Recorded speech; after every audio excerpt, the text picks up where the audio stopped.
ఏకీభవించండి. హల్లెలూయా, హల్లెలూయా,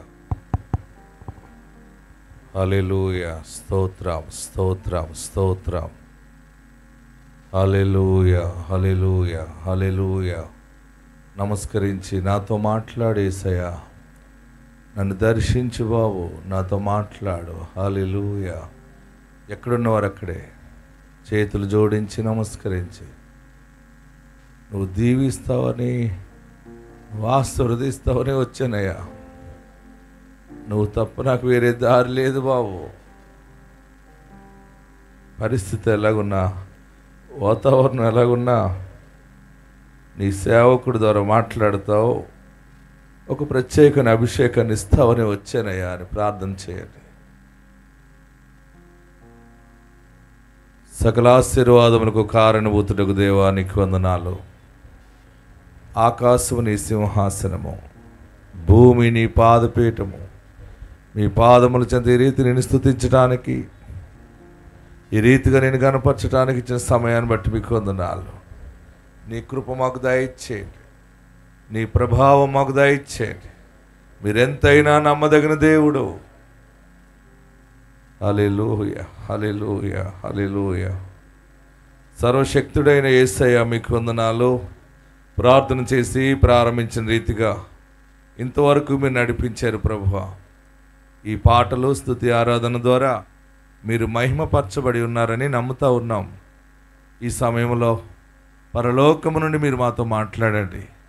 నీ సన్నిధి మాకు దయచేయండి. నీ ఆత్మ సన్నిధి, నీ షెకిన మాకు తోడుగా ఉంచండి. నువ్వు మాట్లాడితే బ్రతకాలనిపిస్తుంది బాబు. నువ్వు మాట్లాడితే ఒక గొప్ప నిరీక్షణ మాకు కలుగుతుందయ్యా. ఆశ మరల మాలో కలుగుతుంది బాబు.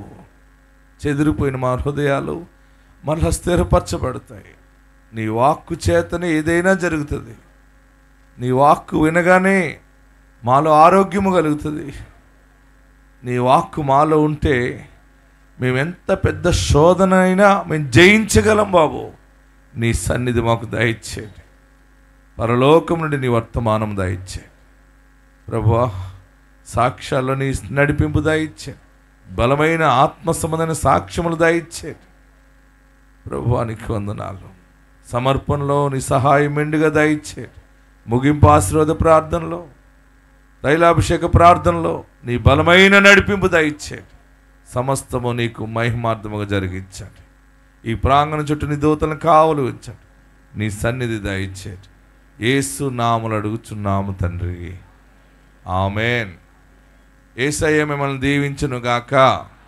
యేసయ్య మిమ్మల్ని ఆశీర్వదించును గాక. కృప మీకు తోడైండును గాక. ఎలా ఉన్నారు? మీకు అసలు భయం ఉందా? వర్షం అన్నా వచ్చారు. అందరు కూర్చోనండి. దేవుడు ఎలాగా తెరిపిచ్చాడు చూసారా? ఇది ఎవరి కార్యం? ఇది అందరూ చెప్పాలి. తెల్లవార్లు కురుస్తూ ఉంది కదా. ఇప్పుడు కూడా కొంత సమయం మనకు టైం ఇచ్చాడు, తొందరగా వెళ్ళిపోదాం మనం అందరం. వర్షము మనల్ని, పనిని ఆపకుండా దేవుడిలా నిలబెట్టాడు. ఇంకొకటి ఏంటి తెలుసా? వర్షం వచ్చినా తైలాభిషేకం ఆగదు. అది గుర్తుపెట్టుకోండి. ఏంటి? హలో, వర్షం వచ్చినా తైలాభిషేకం ఆగదు. నేను వస్తాను, మీరు వస్తారంతే. ఈ సంగతి ఎవరు తెలిసింది? సైతానికి తెలిసిపోయింది. ఇంకా మనం ఏం చేసినా మనకు ఉపయోగం లేదని చెప్పి అది అలా పోయిందంతే. వర్షము మనల్ని ఏమి చేయదు,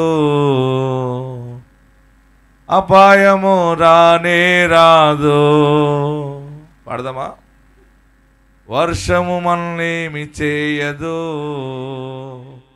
అపాయము లేనే లేదయ్యా వేరే ఆధారం. మా దుర్గమా, మా శైలమా, లేనే వేరే. బాగా పాడుతున్నారు, పాడండి. ఆరాధన ఆరాధన నా తండ్రి నీకే, ఆరాధన ఆరాధన నా యేసునికి. అందరూ పాడాలి. ఆరాధన ఆరాధన.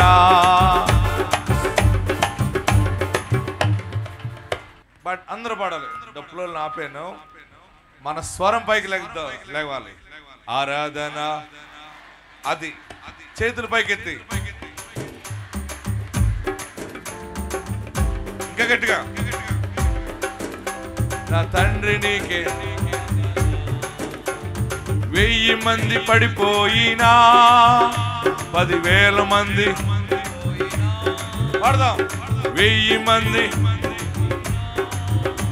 10,000 మంది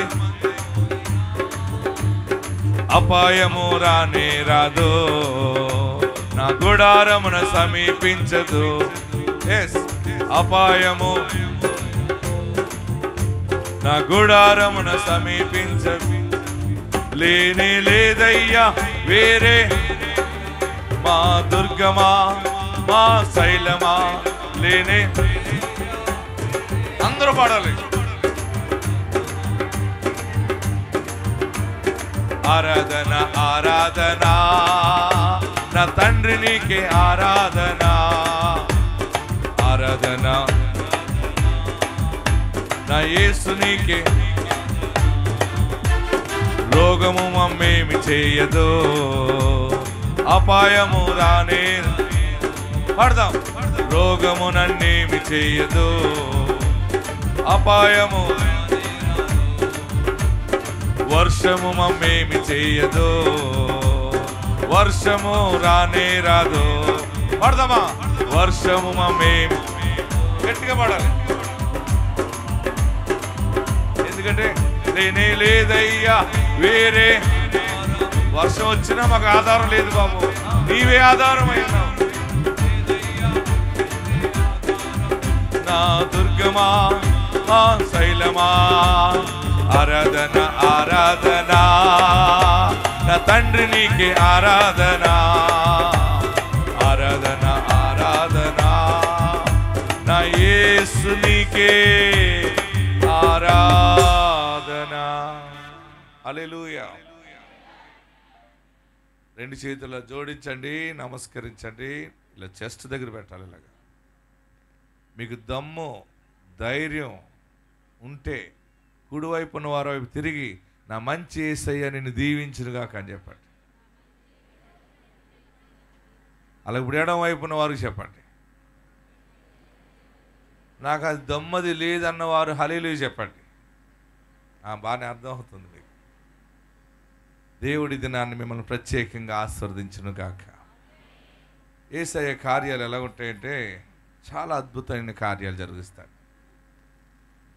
తొందరగానే వాక్యాన్ని నేను మీకు బోధించి తొందరగా మిమ్మల్ని పంపించాలని అనుకుంటా ఉన్నాను. ఇంతవరకు మనం ప్రార్థన చేసిన రీతిగా దేవుడు 7,900 మందికి పైగా దేవుడు గర్భఫలాలు ఇచ్చాడు. గట్టిగా చప్పటి కొట్టి ప్రభుని స్తుతిద్దాం. పిల్లలు లేని వారి గురించి మనం ప్రార్థన చేయగా దేవుడు మన ప్రార్థనలు ఆలకించి ఉన్నాడు. మీరు భయపడకండి. పిల్లలు లేని వారు ఎవరైనా ఉంటే వారికి తెలియపరచవలసింది ఏంటంటే గర్భఫలము యెహోవా అనుగ్రహించు బహుమానం. ఆమెన్. ఏదైనా ఇస్తాడు, ఏదైనా జరుగుతుంది. మీరేం భయపడకండి. ఆయన చేయగల సమర్థుడు. ఇస్తాడన్నాడు కనుక ఏం కావాలో కూడా అడగండి. ఎలాంటి పిల్లలు కావాలో అడగండి. మన దగ్గర ఎన్ని మోడల్స్ ఉన్నాయి తెలుసా? 7,900 మోడల్స్ ఉన్నాయి. పిల్లలు, మగ పిల్లలు, ఆడపిల్లలు, కవల పిల్లలు, ముగ్గురు పిల్లలు. ఎలాంటిది కావాలన్నా మీకు ఇస్తాడు. ఆయన మనకు సమీపముగా ఉన్నాడు. దేవునికి మహిమ కలుగును గాక.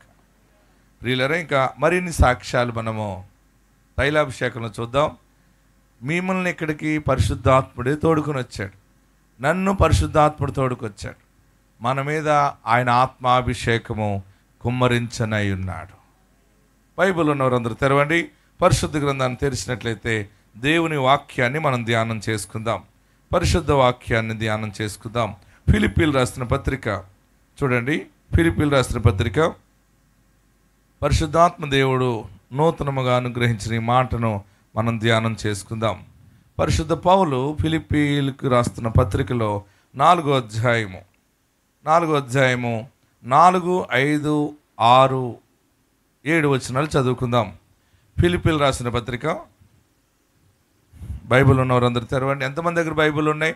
పైకి చూపించండి. వండర్ఫుల్, మీ అందరి దగ్గర బైబిల్ ఉన్నాయి. అందుకనే మీరు చిగురు పట్టడం మొదలుపెట్టింది. దేవుడు ఈ నెల నుండి మిమ్మల్ని అందరినీ చిగురింప చేస్తాడు. ఇంకా నేను చూస్తున్నాను, ప్రార్థనలో పోరాడుతున్నాను. ఈ సంవత్సరం వాగ్దానం ఇచ్చావు, ఎవరిని విడిచిపెట్టద్దు, ఎవరిని తక్కువ చేయొద్దు. డిసెంబర్ లోపల అందరూ ఆశీర్వదించబడిపోవాలి. మరొక కొత్త వాగ్దానంతో మనం కొత్త సంవత్సరంలో అడుగుపెట్టాలి. నేను అదే ప్రార్థిస్తున్నాను, మీరు అదే ప్రార్థన చేయండి. ఏ రోజు, ఏ సమయము, ఏ నెలలో ఎటువంటి ద్వారాలు దేవుడు తెరుస్తాడో మనకు తెలియదు. ఆశ్చర్యమైన కార్యాలు దేవుడు చేయబోతా ఉన్నాడు. వాక్య భాగంలోకి వెళ్దాం. ఫిలిప్పీలు రాసిన పత్రిక 4వ అధ్యాయము 4, 5, 6, 7 వచనాలు. నేను 3 అంకెలు చదువుతాను, అందరూ చదవాలి. స్టడీ 1, 2, 3. ఎల్లప్పుడూ ప్రభువునందు ఆనందించుడి, మరలా చెప్పుదును ఆనందించుడి. మీ సహనమును సకల జనులకు తెలియబడనీయుడి. ప్రభు సమీపముగా ఉన్నాడు. దేనిని గూర్చి చింతపడకుడి గాని ప్రతి విషయములోను ప్రార్థనా విజ్ఞాపముల చేత కృతజ్ఞతాపూర్వకముగా మీ విన్నపములు దేవునికి తెలియజేయుడి. అప్పుడు సమస్త జ్ఞానమునకు మించిన దేవుని సమాధానము యేసుక్రీస్తు వలన మీ హృదయములకును మీ తలంపులకును కావలియుండును. 5వ వచనం అందరం చదువుదాం. స్టడీ 1, 2, 3. మీ సహనమును సకల జనులకు తెలియబడనీయుడి. ప్రభువు సమీపముగా ఉన్నాడు. నాతో చెప్పండి, మీ సహనమును సకల జనులకు తెలియబడనీయుడి. ప్రభువు సమీపముగా ఉన్నాడు. ఈరోజు దేవుడు మనకి ఈ మంచి వర్తమానాన్ని అనుగ్రహిస్తూ ఉన్నారు. ప్రభువు సమీపముగా ఉన్నాడు. హల్లెలూయా. గట్టిగా హల్లెలూయా చెప్పండి. ఇంకా గట్టిగా హల్లెలూయా చెప్పండి. మీ సహనమును సకల జనులకు తెలియబడనీయండి. ఆమేన్. గట్టిగా హల్లెలూయా చెప్పాలి. ఇంకా గట్టిగా హల్లెలూయా చెప్పాలి. మీరు వాక్యం మీదే మనసు పెట్టండి. ఏదేమైపోయినా మనం వదిలేద్దాం. ఈరోజు పరిశుద్ధాత్మ దేవుడు బలమైన మాట మనకి ఇస్తున్నాడు. పరిశుద్ధ పౌలు ఫిలిప్పీ సంఘానికి రాస్తూ ఏమంటున్నాడంటే, ఎల్లప్పుడూ ప్రభువునందు ఆనందించండి, మీరు సహనముగా ఉండండి. మీ సహనమును సకల జనులకు తెలియబడనీయుడి. సహనము అంటే సోమరితనంగా ఉండటం కాదు.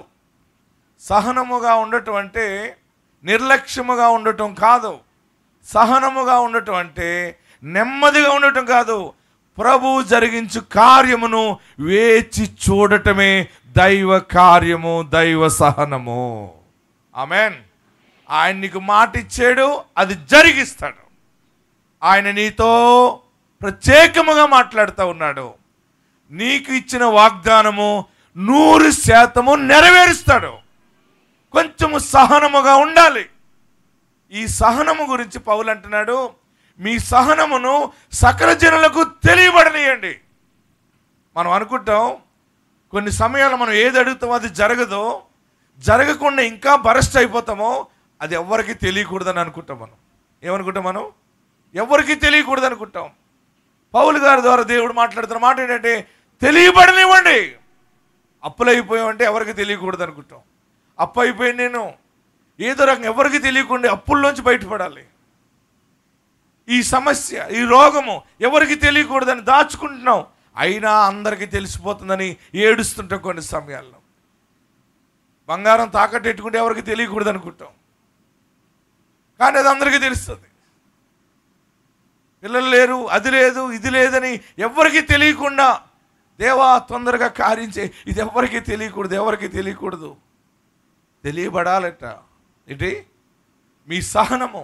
అందరూ అడుగుతారు, ఇంకా నీకు పిల్లలు పుట్టలేదమ్మా, ఇంకా మీ అప్పులు తీరలేదా, మీ ఆయన మారలేదా, వాళ్ళు రక్షించబడలేదా, వీళ్ళు రక్షించబడలేదా, ఇంత ప్రార్థన చేస్తున్నావు, ఇన్ని సమయాలు ప్రార్థనకు వెళ్తున్నావు, ఇంకేం జరగలేదా అంటే, నేను తట్టుకోలేకపోతున్నాను బాబు, ఇంకెవ్వరికి తెలియకూడదు బాబు అని ప్రార్థిస్తున్నావు కదా. దేవుని ఆత్మ చెప్తుంది, తెలియబడనివ్వండి. ఏమంటున్నాడు? మీ సహనమును, అంటే మీరు దేవుని కార్యము కొరకు వేచి చూసేటువంటి దానిని తెలియబడనివ్వాలి. సకల జనులకు తెలియబడనివ్వండి, ఎందుకంటే ప్రభువు సమీపముగా ఉన్నాడు. గట్టిగా హల్లెలూయా చెప్పండి. ఇంకా గట్టిగా హల్లెలూయా చెప్పండి. మనది ఏ దరిద్రం ఉందో ఆ దరిద్రం అందరికీ తెలాలి.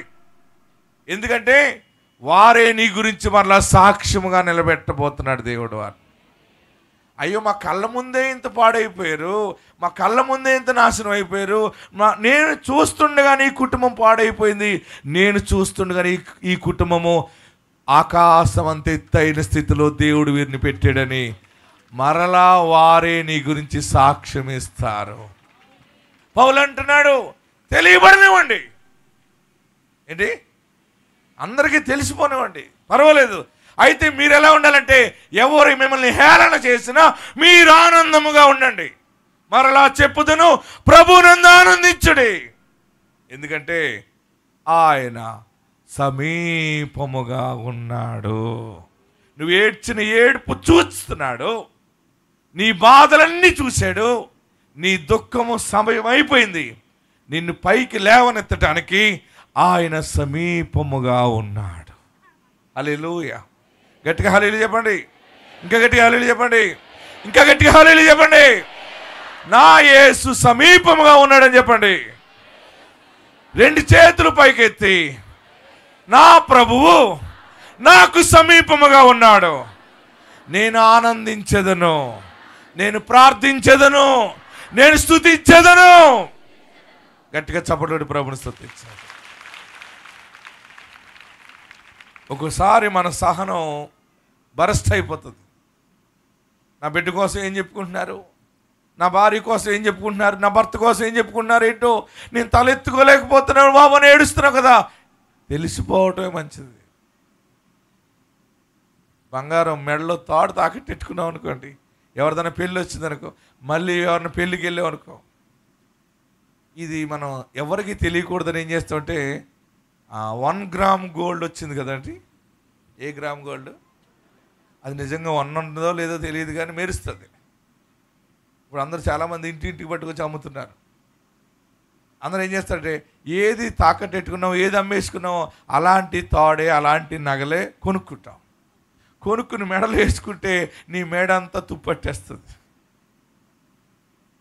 పెళ్ళికి వెళ్ళిన తర్వాత కూడా ఆ పెళ్ళిలో కొంతమంది ఉంటారు, ప్రత్యేకమైనటువంటి శాస్త్రవేత్తలు ఉంటారు. వాళ్ళు అంటారు, అమ్మ నీ బంగారం ఇంకా మెరిసిపోతుంది ఏంటంటది ఒక్కొక్క ఆమె, చాలా ఎటకారంగా ఉంటుంది. ఏంటి?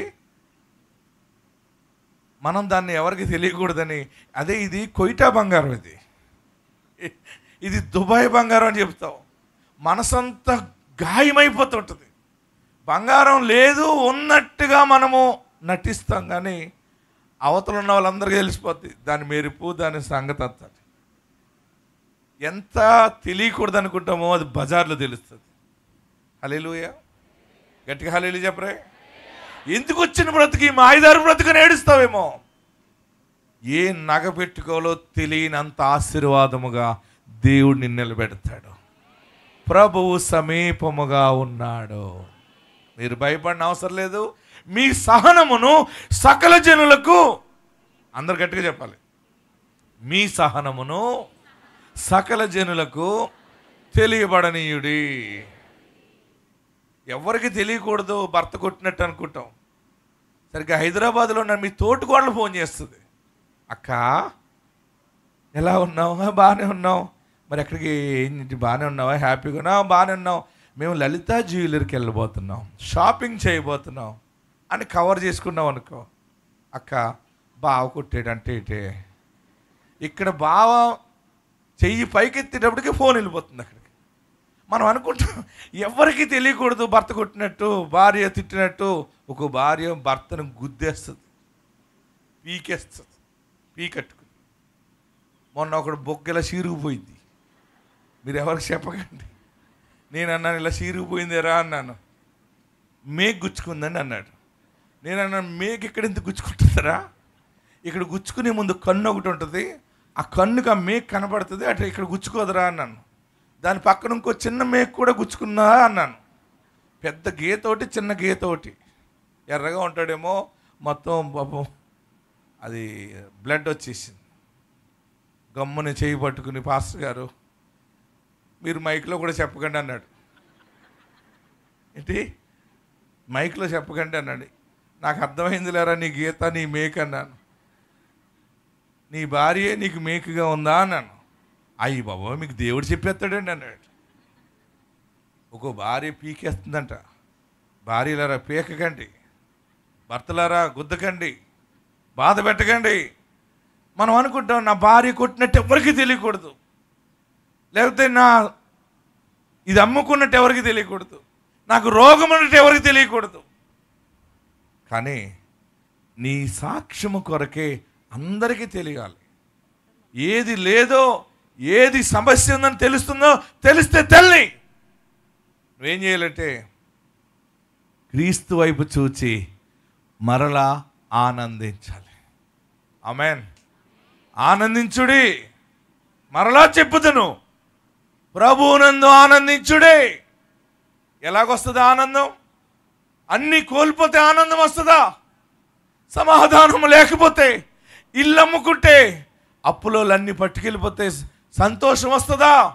ఈరోజు దేవుని ఆత్మనితో మాట్లాడుతూ ఉంది. అన్నీ వెళ్ళిపోయినా సరే ప్రభువు సమీపముగా ఉన్నాడు. ఏది పోయిందో 7 రెట్లు మీకు రాబోతా ఉంది. 1000 రెట్లు ఇస్తాడు ఆయన. ఎందుకంటే ఆయన బహు సమీపముగా ఉన్నాడు. గట్టిగా చప్పట్లు కొట్టండి. అప్పిచ్చేవాడు సమీపంగా ఉన్నాడు అనుకోవట్లేదు. ఇక్కడ ఎవరు సమీపంగా ఉన్నారు? అందరు చెప్పాలి, అందరు చెప్పాలి. నా యేసు సమీపముగా ఉన్నాడు. అందరు చెప్పండి. కనుక మనం ఏం చేయాలి? శ్రమ వచ్చినప్పుడు భర్త దవడ మీద కొట్టడం ఏం చేస్తావు? హల్లెలూయా స్తుతి మహిమ పాడతావా? వెంటనే ఏం చేస్తావు? ఆ గింజి పోసి దాకచ్చు కొట్టేస్తావు. కొట్టేగా గుర్తొస్తుంది వాక్యం చాలా మందికి. ప్రభువా నీ అంత సహనం నాకు లేదయ్యా. ప్రభువా ఇలాగా మీరు నేను ఈరోజు ఈ క్షణము నేర్చుకోవలసింది ఏంటంటే సహనముతో ఉండుట, సహించుకునుట. ఎందుకంటే అక్కడ రాశాడు చాలా మంచి మాట, కింద రాశాడు, దేని గురించి చింతపడకుడి కానీ ప్రతి విషయములోను. హలో, మీరు ఎవరైనా దేని గురించి చింతపడద్దు, ప్రతి విషయములోను ప్రార్థన విజ్ఞాపనముల చేత కృతజ్ఞతాపూర్వకముగా మీ విన్నపములు దేవునికి తెలియజేయుడి. ఎవరికి చెప్పాలి? గట్టిగా చెప్పాలి. ఎంత కష్టం ఉన్నా అమ్మగారికి ఫోన్ చేయకూడదు, నాన్నకి ఫోన్ చేయని అవసరం లేదు, పరమ తండ్రికి చెప్పాలంతే. దేవుని ఎదుట సహనముతో నిలబడండి. ఈ నెల మరిన్ని కార్యాలు మీరు చూస్తారు. ఆమేన్. ఎందుకు చూస్తాం మనము? ఎందుకు ఆనందించాలంటే ఆయన మనకు బహు సమీపముగా ఉన్నాడు. నువ్వేడ్చినేవు కదా, ఏమేమి అడిగి ఏడ్చి చివరికి నువ్వు విడిచిపెట్టి మర్చిపోయామో కానీ ఆయన నువ్వు అడిగినవన్నీ పట్టుకుని నీ ఇంటి ముందు నిలిచి ఉన్నాడు. ఆయన నీ ఇంటి దగ్గరే నిలబడ్డాడు, నీ డోర్ దగ్గర నిలబడ్డాడు. నీవు ఆయన ఎదుట సహనము కలిగి జీవించాలి. హల్లెలూయా. సహనం అంటే ఏంటి? దేవుని కార్యము కొరకు వేచి చూడటమే. కీర్తన గ్రంథము 40వ అధ్యాయము. కీర్తన గ్రంథం చూడండి, సామ్స్ చాప్టర్ 40 verse 1. కీర్తన గ్రంథం 40వ అధ్యాయం. అందరూ తెరవాలి, తొందరగా తెరవాలి. యెహోవా కొరకు నేను సహనముతో కనిపెట్టుకుంటుని ఆయన నాకు చెవి యొగ్గి నా మొర ఆలకించెను. నాశనకరమైన గుంటలో నుండి జిగటగల దొంగ ఊబిలో నుండి ఆయన నన్ను పైకెత్తెను. నా పాదములు బండ మీద నిలిపి నా అడుగులు స్థిరపరచెను. నేను దేవుని కొరకు కనిపెడుతున్నాను. కీర్తనగాడు అన్నాడు, నేను గుంటలో పడిపోయాను, నేను దొంగ ఊబిలో ఇరుక్కుపోయాను, అయినా మనుషుల వల్ల కాదు నేను బయటపడటం. నేను ఈ ఊబి అంటే ఇన్ని కష్టాలు బాధల్లో ఉన్నాను, నేను బయటపడాలంటే దేవుడే దిగి రావాలి. ఆయన కొరకు నేను కనిపెడుతున్నాను. నేను ఎలా కనిపెడుతున్నానంటే సహనముతో కనిపెట్టుచున్నాను. ఎంతమంది సహనముతో దేవుని కార్యం కొరకు ఎదురు చూస్తున్నారు? చేయి పైకెత్తండి. దేవుడు మీరు కనిపెడుతున్న కార్యమును ఈ రోజు నుండి బలముగా మీకు కనపరచునుగాక. హల్లెలూయా. గట్టిగా హల్లెలూయా చెప్పండి. నీ కొరకు సహనముతో నే కనిపెట్టెదా, నిరతమేసు ప్రభువా, నిరతమేసు ప్రభువా, నిన్ను మరువలేను ప్రభువా, నిరతమేసు ప్రభువా, నిన్ను మరువలేను ప్రభువా, నీ కొరకు సహనముతో నే కనిపెట్టెదా, నిరతమేసు ప్రభువా. హల్లెలూయా. గట్టిగా హల్లెలూయా చెప్పండి. దేవుని వాగ్దానం ఉంటుంది, కానీ శ్రమ కష్టం మన మీదకి వచ్చినప్పుడు తట్టుకోలేనంత బాధ వస్తుంది, మనం తట్టుకోలేం. ఇవన్నీ నేను అనుభవించి ఇక్కడికి వచ్చి మీతో మాట్లాడుతూ ఉన్నాను. నేను ఒక ప్రాంతంలో సేవ చేస్తున్నాను. సేవ చేస్తూ ఉంటుంటే అక్కడ ఆ రోజు క్రిస్మస్ ఆరాధనకి అందరినీ పిలుద్దామని చెప్పి అక్కడ ఒక బ్యాంక్ కాలనీ ఉంది. ఆ బ్యాంక్ కాలనీలో పత్రికలు పంచిపెడుతూ సాయంత్రం క్రిస్మస్ ఆరాధన ఉంది రండి అని చెప్తున్నాను. చెప్పడానికి వెళ్తే నా మోటార్ సైకిల్ ఫైనాన్స్లో తీసుకున్నాను. నెలకి 1550 రూపాయలు కట్టాలి. 2 వాయిదాలు కట్టలేదని 4-6 దూతల్లాగా వచ్చేసారు. సరిగ్గా ఎక్కడికి వచ్చేసారంటే నేను పత్రికలు పంచి పెడుతున్న చోటకు వచ్చేసారు. ఆ 4 ఇదిగో మీరు 2 వాయిదాలు కట్టలేదు, మేము బండి పట్టుకెళ్ళిపోతాం అన్నారు. అందరి ముందు బండి లాగేసుకుంటే ఎంత సిగ్గది. నేను అన్నాను, ఇదిగో నాకు ఒక్కరోజు టైం ఇవ్వండి, ఈరోజు క్రిస్మస్ ఆరాధన, రేపు నేను వచ్చి మీకు వాయిదాలు కడతానన్నాను. కుదరదన్నారు. కుదరదంటే నేను అటు ఇటు చూస్తున్నాను, ఎవరైనా చూస్తున్నారేమో అని. మళ్ళీ నాలో నేను ఎప్పటికీ అందరూ చూస్తున్నారు. ఆ వచ్చిన ఫైనాన్స్ కంపెనీ వాళ్ళు ఒకడు తాళం తీసేసుకున్నాడు, ఒకడు బండి లాగేసుకున్నాడు, ఒకడు నా బండినున్న బైబిల్ తీసి పత్రికలు నా చేతిలో పెడుతున్నాడు. వారు వినట్లేదు, మేము తీసుకెళ్ళిపోవాలి. ఎంత సిగ్గది. నేనే వాక్యము నమ్మినవాడిని, నేనే వాక్యం బోధించేవాడిని, నాకెంత పెద్ద కష్టం వచ్చింది. ఆ సమయంలో నేను అనుకున్నాను, ఎవరు చూడలేదు కదా అనుకున్నాను. కానీ అందరూ చూసేసారు. సరే మీకు డబ్బులు ఇవ్వాలి కదా, పట్టుకెళ్ళిపోండి అని ఇచ్చేసాను. నడుచుకుంటూ ఆ బ్యాంక్ కాలనీలో పత్రికలు పంచిపెట్టడానికి వెళ్తుంటే ఒక ఫ్యామిలీలో ఒక ఇల్లాలు అంది, అయ్యగారండి మీ బండి ఏదండి అంది. బండి వేసి రాలేదమ్మా అన్నాను. ఎవరో పట్టుకుపోతున్నారు ఎవరండి అంది. మనం ఎవరికి తెలియకూడదు అనుకుంటాము, అది బజార్లో తెలిసిపోతుంది అనమాట. నాలో నేను నా మనసుని ధైర్యం చేసుకున్నాను, ఎవరు చూడలేదని. కానీ అప్పటికే అందరూ చూసేసారు. ఆడు బండి ఎట్టుకెళ్ళిపోయాడు. చాలా ఏడుపు దుఃఖం అయింది. కానీ మరలా సహనంతో చూడాలి కదా. ఆయన చెప్పాడు, ఆడుకుంటానన్నాడు, అన్నీ ఇస్తా అన్నాడు, ఇస్తాడులే. మళ్ళీ నేను అందరికీ పంచిపెట్టి అందరిని పిలిస్తే అందరూ వచ్చేసారు సాయంత్రం క్రిస్మస్. నేను సూటు బూట్ వేసుకున్నాను, టై కట్టాను, జేబులో 100 రూపాయలు లేవు. అందరూ వచ్చారు, అందరికీ మంచి ప్రసంగం చేశాను. చేసి అందరూ బిర్యానీ తినేసి భీమ్ అని పోయారు అందరూ. మా ఇంటి దగ్గర కింద ఒక హాస్టల్ వార్డెన్ గారు ఉంటారు. ఆయన ఇంటి దగ్గరే పెడతాను బండి. ఆయనకి తెలిసిపోయింది పాస్టర్ గారి బండి ఫైనాన్స్ వాడు అట్టుపోయాడు. నేను ఆయనకి తెలియకూడదంటూ ఎంతో కవర్ చేసుకుంటున్నాను. ఉదయాన కిందకి దిగుతుంటే ఆయన అన్నాడు, పాస్టర్ గారు మీ బండి లేదేటండి అన్నాడు. ఒకసారి ఎలా ఉంటుందంటే మన గాయాన్ని అనేక మంది ర్యాక్ కొడుతూ ఉంటుంటారు, అది ఇంకా పెద్ద బాధ అయిపోతూ ఉంటుంది. నిండా మునుగునోడికి సలి ఏంటి అన్నట్టుగా నేను అన్నాను, ఫైనాన్స్ వాడు అట్టుపోయాడు అన్నాను. అదే రాత్రి తెలిసిందని అంటున్నాడు మళ్ళీ అతను. చాలామంది ఎలా ఉంటారు, మనతోనే ఉంటారు, మన గాయాన్ని ఇంకా రేపుతూ ఉంటుంటారు. అప్పుడు అన్నాడు, నా సైకిల్ వేసుకెళ్తారా అన్నాడు. ఇవ్వండి అన్నాను. ఆయన సైకిల్ వేసుకుని వెళ్ళాను బయటికి. అయినా నేను దేవుని వాగ్దానం మీద కనిపెడుతున్నాను.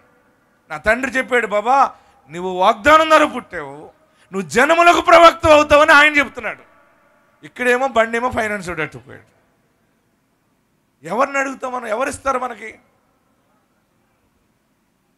దేవుని ఎదుట సహనముతో కనిపెడుతూనే ఉన్నాను. 10 దినాలు ఉపవాసుని ప్రార్థిస్తున్నాను. జీవం వల్ల దేవుడు ఏ సమయంలో హెచ్చించాలో ఆ సమయంలో హెచ్చించుకుంటూ దీవెనకరంగా మీ మధ్యకి తోడుకుని వచ్చారు. మొన్న ఏం జరిగిందంటే, ఆ బండి ఎట్టుకెళ్ళిపోయిన ఫైనాన్స్ కంపెనీ వాడికి ఆ రోజు బండిని పట్టుకెళ్ళిపోతున్నారు కదా, వాళ్ళు అన్నారు, మా ఓనర్ గారితో మీరు మాట్లాడండి అన్నారు. ఆ ఓనర్కి ఫోన్ చేస్తే మీరు బండి ఇచ్చేయండి అర్జెంటుగా అన్నాడు. సరే అని ఇచ్చేసాను. మొన్న ఏం జరిగిందంటే, రీసెంట్గా రాజమండ్రి కోటివెల్లి బస్ స్టాండ్ దగ్గర ఫైనాన్స్ కంపెనీ, నేను వైజాగ్ నుంచి అక్కడి నుంచి సేవ చేసుకుని వస్తున్నాను. వచ్చినప్పటికి అక్కడ సిగ్నల్ పడింది. సరిగ్గా నా కారు ఎక్కడ ఆగిందంటే, ఫైనాన్స్ కంపెనీ ఓడి ముందు నా కారు ఆగింది. ఫైనాన్స్ కంపెనీ షాప్ ముందు నా కారు ఆగింది. నా గుండె జారిపోయింది. ఈ ఫైనాన్స్ కంపెనీ కూడా ఆగింది ఏంట్రా బాబు అని ఇలా చూసేటప్పటికి నన్ను గాయపరిచిన వారందరూ అక్కడ ఉన్నారు. అక్కడ వారందరూ కూడా ట్రాఫిక్లో ఆగిన కార్లన్నీ మానేసి నా కారు అంక చూస్తూనే ఉన్నారు. వాళ్ళు బయటకు వచ్చాడు. నేనేం చేశాను అంటే, కుదురుగా ఉన్నాను కదా, నేను ఆ విండో దించాను. అమ్మో ఇషాక్ గారు ఇంత పెద్ద కారులో ఉన్నారేంటి అన్నాడు. నేను అన్నాను, నేను నమ్మిన దేవుడు నన్ను సిగ్గుపడనయ్యాడు. తొందరలో మీ పట్టణానికి హెలికాప్టర్ మీద కూడా రాబోతున్నాను. ఆల్రెడీ మనం ఒక హెలికాప్టర్ తీసుకుని ఒక రౌండ్ వేసాను. ఎవరికి చెప్పకండి, మనసులో పెట్టుకోండి. ఇదిగో మీకు చూపిస్తాను చూడండి, పెట్టు. ఇదిగో మన హెలికాప్టర్. మొన్న ఎక్కాను, ఒక రౌండ్ వేసాను. అప్పుడు కూడా ఫైనాన్స్ వాడు బండి ఎట్టుకెళ్ళిపోయింది జ్ఞాపకం చేసుకున్నాను. ఇప్పుడు కూడా మనం గాయాలు మర్చిపోలేవి. ఈరోజు నీకున్న గాయము చూసారు, అందరూ పోతున్నాను హెలికాప్టర్లో. మనము ఇక్కడ ఒక్కసారి 1,00,000 మందితో ఆరాధన జరిగే సమయం ఆసన్నమైంది. ఈ పట్టణం అంతా కదిలిపోతుంది. ఇది మామూలుది కాదు, ఇది ప్రార్థనా శక్తి. బాగా గుర్తుపెట్టుకోండి. ఈ వాక్యము చెప్తున్నాను కదా, దీనిని నేను ఆల్రెడీ అనుభవించాను కనుక చెప్పగలుగుతున్నాను. ఈరోజు నీ జీవితంలో దేవుడు సమీపముగా ఉండి కార్యములు చేయబోతా ఉన్నాడు. ఆయన నిన్ను సిగ్గుపడనివ్వడు. ఏడుస్తున్నావు, ఆధారం లేదు, ఎవరికి చెప్పాలి, ఎవరు ఆదరిస్తారని ఏడుస్తున్నావా? ఒక్కడున్నాడు, ఆయన నీకు సమీపముగా ఉన్నాడు. ఆమేనని చెప్పండి. ఇంకా గట్టిగా హల్లెలూయా చెప్పాలి, ఇంకా గట్టిగా హల్లెలూయా చెప్పాలి. ఎంత పెద్ద కష్టం వచ్చినా మీరు ఎలుగెత్తి సంతోషమైన పాటలు పాడాలి. ఇప్పుడు ఇంత వాక్యం విన్నారు కదా, మీకు కష్టం వస్తే మీరు ఏం చేస్తారు? ఇప్పుడు మీకు బాధ వచ్చింది కదా, బాధ వచ్చినప్పుడు అప్పులలో వచ్చి మిమ్మల్ని తిడుతున్నారు అనుకో, మీరు ఏం చేస్తారు? చక్కని స్వీట్ స్మైల్ ఇవ్వండి. చక్కగా నవ్వగలరా? ఎదురుగుండా అప్పులో బుద్ధి లేదా, అన్నమే తింటున్నావా అన్నాడు అనుకోండి, అప్పుడు మీరు ఏం చేయాలి? ఆయన చూసుకుంటాడు అనాలి. ఆయన ఉన్నాడు, నీకు ఎంత ఇవ్వాలో అంతకంటే ఎక్కువ ఇస్తా, కొంచెం టైం. మళ్ళీ అడుగుతాడు కదా, ఎప్పుడు ఇస్తావు? ఏమో, ఆయన సమీపముగా ఉన్నాడు. హల్లెలూయా. ఎంత పెద్ద రోగం వచ్చినా మళ్ళీ నిలబడతావు. అందరూ వచ్చి చూసి వెళ్ళిపోతున్నా సరే, నీలో నీకు విశ్వాసము కోల్పోతున్నావేమో, మరలా నిన్ను బాగు చేసి నిలబెట్టబోతా ఉన్నాడు. నిన్ను సాక్షిగా నిలబెట్టబోతా ఉన్నాడు. ఎందుకంటే ఆయన సమీపముగా ఉన్నాడు. మనం ఎవరికి తెలియకూడదు అనుకుంటాం. అలా చెప్పరే, మీ సహనము సకల జనులకు తెలియబడనివ్వండి. మీ కష్టమేంటో ఎవరికి తెలియకూడదని అనుకుంటాం, కాదు, తెలవాలి. ఎందుకంటే ఒకరోజు వారందరూ నీ గురించి సాక్ష్యం ఇవ్వబోతా ఉన్నారు. నీ సాక్ష్యము కొరకు ఆయన మహిమార్థమై సహనము అంతా తెలాలి. ఎన్నాళ్ళు సహనంగా ఉంటావమ్మా? ఎంతకాలం ఉంటావు? పాప నీకు బిడ్డ ఎలాగైంది, కుమారుడు ఎలాగయ్యాడు, నీ ఇల్లు ఎలాగైంది, నీ వ్యాపారం ఎలాగైందంటే మీరు చెప్పాలి, ఆయన ఉన్నాడు, నేను సిగ్గుపడను. అన్నీ పోయాక ఇంకా ఏంటని అడుగుతారు వాళ్ళు. నువ్వు చెప్పాలి, ఆయన యందు నేనున్నాను, నా యందు ఆయన ఉన్నాడు, త్వరలో నేను ఫలించబోతా ఉన్నాను. నా ప్రియ సహోదరులరా, ఈ దినము పరిశుద్ధాత్మ దేవుడు మాట్లాడుతున్న మాట ఏంటంటే, నీవు నిర్లక్ష్యంగా ఉండటం, సోమరితనంగా ఉండటం, నెమ్మదిగా ఉండటం కాదు, దేవుని కార్యము కొరకు 1000 కళ్ళతో వేచి చూడటమే దైవ కార్యము. మీరు అనుకున్నవన్నీ 100% జరుగుతుంది. ఎందుకంటే మనము ప్రభువునందు నిలిచి ఉన్నాము. అక్కడ ఏమంటాడంటే 4వ వచనంలో, ఎల్లప్పుడూ ప్రభువునందు ఆనందించుడి, మరలా చెప్పుదును ఆనందించు. ఏదైనా కష్టం వస్తే మంచానికి అడ్డంగా పడిపోతారు. ఏదైనా భయము, బాధ వచ్చింది అనుకోండి, చాలామంది లేచి ఇంకా టీ కూడా తాగట్లేదు, దుప్పటి కప్పి అలాగే అంటారు. ఎల్లప్పుడూ ప్రభునందు ఆనందించుడి. ఎంత పెద్ద శ్రమలోనైనా నీ ముఖములో నవ్వు ఉండాలి. అందరూ అంటారు, ఇన్ని శ్రమలలో కూడా ఎలా నవ్వుతున్నావు, ఎలా బ్రతుకుతున్నావు అంటే చెప్పాలి, నేను మామూలు మనిషిని కాను, నేను క్రీస్తునందున్న మనిషిని. ఆమేన్. మన గురించి ఎవరు ఎంత డప్పు వేసినా పర్లేదు. మీరు చెప్పండి, ఇన్స్టాల్మెంట్లో మైక్ కూడా కొనిస్తాను, మైక్ తీసుకుని డప్పు వేయని చెప్పండి. ఎందుకంటే నీ కోసం డప్పు కొట్టిన వాళ్ళే అదే డప్పు నీ గురించి సాక్ష్యం అనే డప్పు కొడతారు. వల్ల మీరు భయపడిన అవసరం లేదు. మనం చేయవలసిన పని ఏంటంటే, ఒక మాట కనబడుతుంది అక్కడ 8వ వచనంలో, మెట్టుకు సహోదరులరా, ఏ యోగ్యత అయినను మెప్పైనను ఉండిన ఎడల ఏవి సత్యమైనవో. మీరు నేను చేయవలసిన పని ఏంటంటే ఇవే చేయాలి. సహనంలో ఉండి వేచి ఉన్నప్పుడు ఏవి సత్యమైనవో, ఏవి మాన్యమైనవో, ఏవి న్యాయమైనవో, ఏవి పవిత్రమైనవో, ఏవి రమ్యమైనవో, ఏవి ఖ్యాతి గలవో, వాటి మీద ధ్యానముంచుకొనుడి. ఆమేన్. గట్టిగా హల్లెలూయా చెప్పండి. మీరు నెమ్మదిగా దేవుని కార్యం కోసం ఎదురు చూసే మీరు, ఆయన సమీపంగా ఉన్నాడు. ఏది సత్యమైనదో, ఏది రమ్యమైనదో, ఏది ఖ్యాతి గలదో వాటి మీద మనసు ఉంచుకోండి.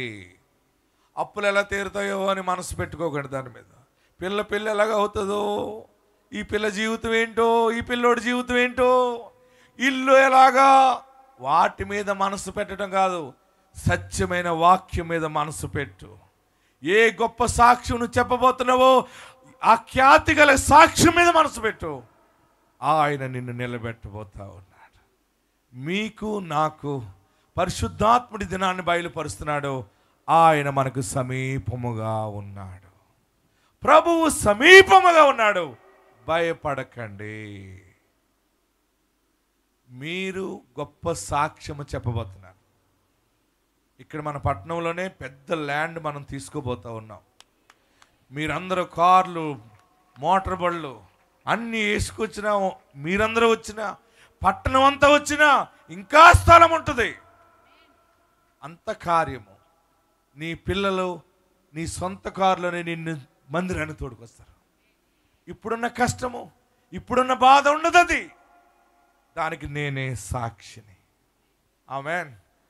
ఎవరు నిన్ను గాయం చేసినా, అవమానం చేసినా, ఈ అభిషేకము నిన్ను సిగ్గుపడనేది గుర్తుపెట్టుకో. ఆయన నీకు మాట ఇచ్చాడు, ఆయన దానిని నెరవేరుస్తాడు. మరలా చదువుదాం. 4వ అధ్యాయం 5వ వచనంలో అద్భుతమైన మాట. మీ సహనమును, అందరూ చదవండి. ఆ మైక్లో చదివి ఆమెతో చెప్పండి.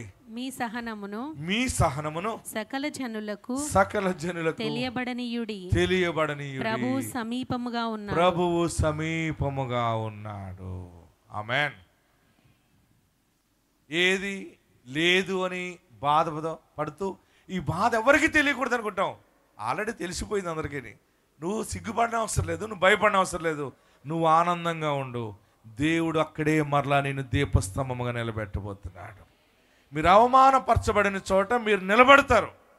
మీరు నిలబడి చెప్పే సాక్ష్యం కొరకు అనేక మంది ప్రజలు రాబోతున్నారు. నేను కూడా మీ ఊరు రాబోతా ఉన్నాను, మీ ఇంటికి రాబోతున్నాను. దేవుడు నిలబెడుతున్నాడు. ఏడవకండి. రమ్మంటున్నారా మీరు? ఎప్పుడు మీరు ఎలాగుంటే రాను. మీరు బాగుపడే సమయం వచ్చేసింది ఇప్పుడే. త్వరగా మీరు పనులు ప్రారంభించండి, శుభకార్యాలు ప్రారంభిస్తారు. పరిశుద్ధాత్ముడు మీ ఇంట్లో ఉన్నాడు, దేవుడు సమీపముగా ఉన్నాడు. అందరూ కూడా లేచి నిలబెడదాం. ప్రభువా, నేను దేని గురించి చింతపడనయ్యా, నువ్వు ఉన్నావు కదా. నువ్వు లేకపోతే ఏడవాలి, కానీ నువ్వు ఉండగా నేను ఎందుకు ఏడుస్తా? ఎక్కడున్నవారు అక్కడ లేచి నిలబడి. పరిశుద్ధ పౌలు అంటున్నాడు, మీ సహనము సకల జనులకు తెలియబడనివ్వండి. మెట్టికి సహోదరులరా, ఏవి సత్యమైనవో, ఏవి రమ్యమైనవో, ఏవి ఖ్యాతి గలవో వాటి మీద మనస్సు ఉంచండి, ధ్యానం ఉంచండి. సత్యం వైపు చూస్తున్నావా? ఎక్కడున్నవారు అక్కడ 2 చేతులు పైకెత్తి. ఈరోజు పరిశుద్ధ మాట ఏంటంటే, ప్రభువు సమీపముగా ఉన్నాడు. ఏడవకు. పెళ్ళి ఎలా చేయాలని ఏడుస్తున్నావా? అప్పులు ఎలా తీరుతాని ఏడుస్తున్నావా? నా చదువు ఏంటి, నా భవిష్యత్తు ఏంటి, నేను ఏది తలపెట్టినా అది 0 అయిపోతుంది, అంతా కూడా నాకు రివర్స్ జరుగుతుందని ఏడుస్తున్నావా? నో, ఆయన సమీపముగా ఉన్నాడు. నా పాపాలు క్షమించేసాయి అని అడగండి చేతులెత్తి.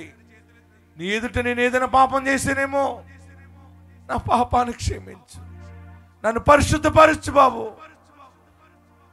నీవు తప్ప ఆధారం ఏది లేదయ్యా, నీవు తప్ప నాకు దారి లేదు బాబు. నువ్వు చేతులు దించి ఒక్కసారి నమస్కరించి, నాకు వాక్యము ఉండి కూడా మర్చిపోయి భయపడ్డానయ్యా, నా తప్పు క్షమించాయా అని అందరూ నమస్కరించి తలలు పైకెత్తి, ఇది ఎలా జరుగుతుంది, అది ఎలా జరుగుతుంది, ఇంక దారి ఏముంది, ఎటు చూసినా అన్ని దారులు మూసుకెళ్ళిపోయినాయి కదా, ఎలాగని ఏడుస్తున్నావా?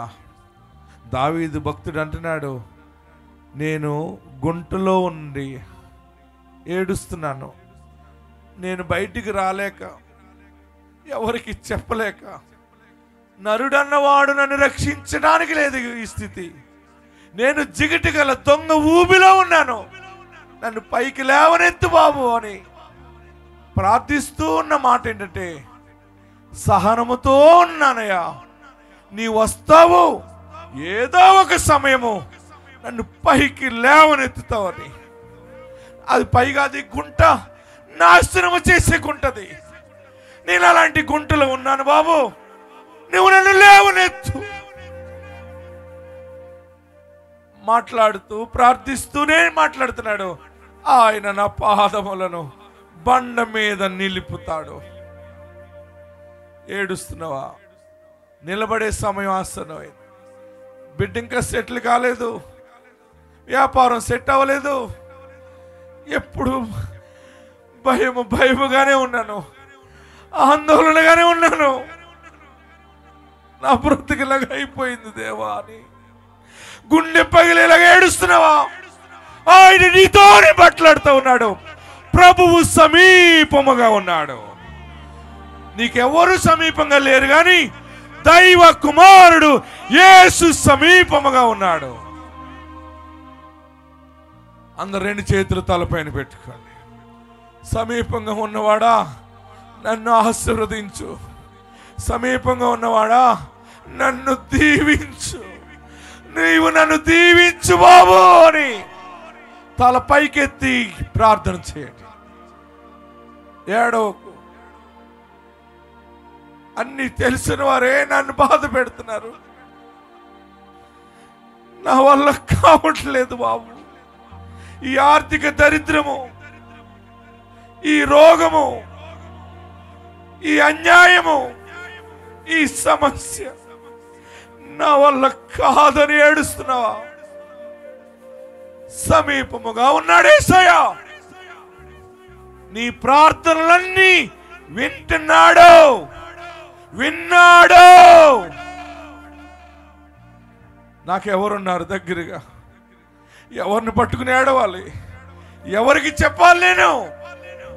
నేను ఏడుస్తున్నావు కదా, ఇంక ఏడుపు రోజు పోయిందిలే. ఆయన సమీపంగా ఉన్నాడు. నాలో నేనే ఏడుస్తున్నానయ్యా, ఎవరికి కనపడకుండా సిగ్గుపడుతూ ఏడుస్తున్నాను బాబు. నీ సహనము సకల జనులకు తెలియబడని, ప్రతి జాతి వారికి, ప్రతి మనిషికి, ప్రతి మతస్థుడికి, కొత్త వారికి, పాత వారికి, అందరికీ హేళనగా అయిపోయాను అనుకుంటున్నావు కదా, అది హేళన కాదు, సాక్షిగా మారబోతున్నది నీ బ్రతుకు. దేవుని సాక్షిగా మారబోతా ఉంది. నీ బిడ్డని తలగానే చేస్తాడు ఆయన, నిన్ను తలగానే చేస్తాడు, కానీ తోకగా చేయడు. ప్రార్థన చేయండి ఎలుగెత్తి. నా పాపాలు క్షమించేస్తాయా, నన్ను పరిశుద్ధపరిచేస్తాయా. మరొకసారి రెండు చేతులు తలపైన పెట్టుకుని మీరు అడగండి మీకు ఏం కావాలో. ప్రభు సమీపంగా ఉన్నాడు. ఎన్నిసార్లు అడగనయ్యా, అడిగి అడిగి అడిగి నా నోరు అరిగిపోయింది, నీ కార్యము జరగలేదన్నావు కదా.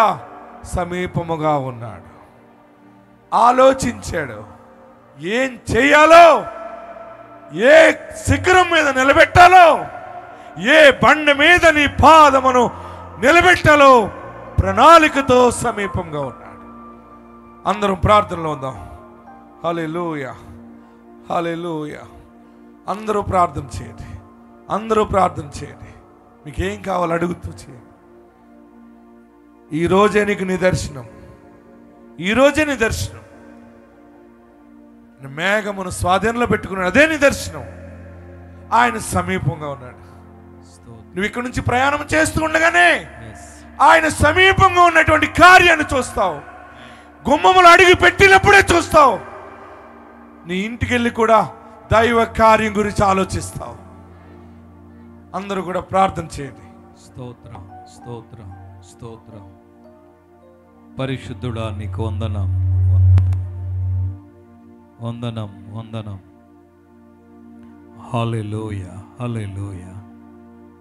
దేవాది దేవుడు తన దాసుని ద్వారా మనందరికీ ఇచ్చినటువంటి ఈ గొప్ప వర్తమానమును బట్టి మనందరూ మరొకసారి గట్టిగా చేతులు పైకెత్తి దేవాది దేవునికి వందనాలు, స్తుతులు, స్తోత్రాలు చెల్లిస్తూ ప్రభు నామాన్ని చప్పట్లు కొడుతూ మన జీవితంలో ఇది నెరవేర్చబడినట్లుగా, మన నోట నూతన సాక్ష్యముడినట్లుగా నమ్మి విశ్వసించి మరొకసారి గట్టిగా దేవుని కనపరుదాం.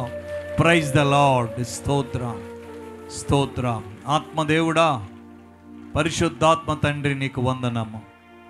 కూడి వచ్చిన ప్రతి ఒక్కరి పట్ల నీ కార్యము జరిగించే దేవుడు, విశ్వాసముతో, నిరీక్షణతో నాయన గొప్ప అద్భుతం జరిగిస్తున్నావని నమ్మి ఎదురు చూసే కృప దయచేయి. ఏవి సత్యమైనవో, ఏవి మాన్యమైనవో, ఏవి రమ్యమైనవో, ఏవి ఖ్యాతి గలవో వాటిని మనస్సు ఉంచే జ్ఞానాత్మను మాకు దయచేయి తండ్రి. నీ కొందనాలు, నీకు స్తోత్రాలు. అనేక మంది ప్రజలు తండ్రి నీ సన్నిధికి వచ్చారయ్యా. ఇదిగో ప్రార్థన ఆశీర్వాదం కొరకు ఎదురు చూస్తున్నారు. నీ దాసునికి ఇచ్చిన వాగ్దానము గొప్పది నైనా. నువ్వెవరిని దీవిస్తావో వారు దీవించబడతారు, నువ్వెవరిని ఆశీర్వదిస్తావో ఆశీర్వదిస్తానని చెప్పిన దేవుడు తండ్రి. ఆ వాగ్దాన వాక్యం ఈరోజు ఇక్కడ చేరికుడు వచ్చిన ప్రతి ఒక్కరి పట్ల నెరవేర్చమని ప్రార్థన చేస్తాను. దేవా నీకు వందనాలు, వందనాలు. దుఃఖముతో వచ్చారు తండ్రి, వారి దుఃఖాన్ని సంతోషంగా మార్చే దేవుడు అని ఎదురు చూస్తున్నారు ప్రభు. తండ్రి నీకు వందనాలు ప్రభు. ఎలాంటి సమస్యలు, ఎలాంటి కష్టాలు, ఎలాంటి అవమానం వచ్చినా బెదిరిపోకుండా, అదిరిపోకుండా, పారిపోకుండా నిలబడి నీ సన్నిధిలో నాయనా ప్రభువు నువ్వు చేసే కార్యమును కొరకు నీ దీవెన ఆశీర్వాదంగా ఎదురు చూసే భాగ్యము దయచేయండి. వారి గృహములో, వారి సంఘములో, వారి గ్రామములో వారిని ఒక వెలుగుగా ఉంచండి తండ్రి, ఆశీర్వాదంగా ఉంచండి తండ్రి. తండ్రి నీకు వందనాలు, నీకు స్తోత్రాలు. ఏమైనా అపరాధము దోషం ఉంటే మరొకసారి బిడ్డలను క్షమించండి, మీరే సహాయము దయచేయండి. ఎంతమంది రోగులు వచ్చారు ప్రభు, అనేక వ్యాధులు బలహీనతతో ఉన్నారు, వారికి విడుదల ఇవ్వండి ప్రభు. ఈ దాసుడు చేతులుంచి హస్త నిక్షేపణ ప్రార్థన చేస్తుండగా దైవ కృప అందరికీ మెండుగా దయచేయండి. యేసయ్య నామములో దీవిస్తున్నాము తండ్రి, ఆమేన్.